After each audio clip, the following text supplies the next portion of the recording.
Hello friends, তোমরা তো পেঁয়াজ রসুন টমেটো দেখে বুঝে গেছো এখানে এখন রান্না হবে চিকেন। তো দেখো এটা আমার হাজব্যান্ড কেটে রেখে দিয়েছে, আজকে আমার রান্নাটা আমার হাজব্যান্ডই করবে।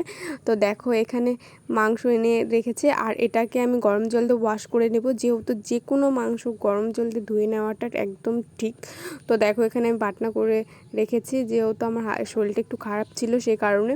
তো দেখো এখানে গরম জল দিয়ে প্রথমে আগে ওয়াশ করে নিল, তারপর কড়াইটি পরিষ্কার করে নিয়ে এখানে দিয়ে দিল তেল। সাদা তেল দিয়ে আমি রান্না করব, যেহেতু আমি সব কিছু রান্নাটা সাদা তেল দিয়ে বেশি করি, আর যখন আলুর চোখা টোকা করি তখন আমি সরষের তেল দিয়েই রান্না করি। তো তোমরা কি কি তেল দিয়ে রান্না করো আমাকে একটু কমেন্ট করবে। তো দেখো এখানে আমি লাল লাল করে আগে আলুটা ভেজে নিলাম, তারপর এখানে আমি পেঁয়াজ টমেটো রসুন সব কিছু আমি দিয়ে দিয়েছি।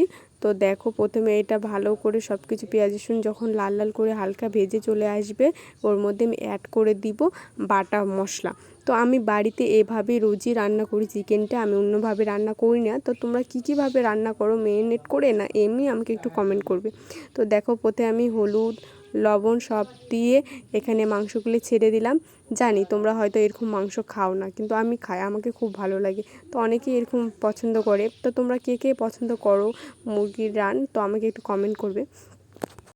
পছন্দ হয় সে সেটাই খাবে, তো এমন করে মানে অনেকে হয়তো এখন কমেন্টে এসে বলেই যাবে যে দেখো তোমরা মুরগির রান খাচ্ছ, আমরা খাই না এই সেই। কিন্তু দেখো যাকে যেটা বেশি ভালো লাগবে সে সেটাই খাবে। তো দেখো এখানে প্রথমে গ্রেভিটা আমি অল্প করব জন্য অল্প তরকারি দিয়ে নিয়েছি। তো দেখো আস্তে আস্তে শুকিয়ে আসার পরে সবাই মিলে খেতে বসে পড়লাম, আমি আমার হাজব্যান্ড আর আমার ভাসুরের ছেলে বিবেক। তো সবাই মিলে খেতে বসে গেছি, ওকে আমি খাওয়াই দিচ্ছি। তো একটু লেট করে খাই জন্য আমি তাড়াতাড়ি ওকে খাওয়াই দিচ্ছি। তো দেখো টাটা, তোমরা সবাই ভালো থেকো, বাই বাই। এবার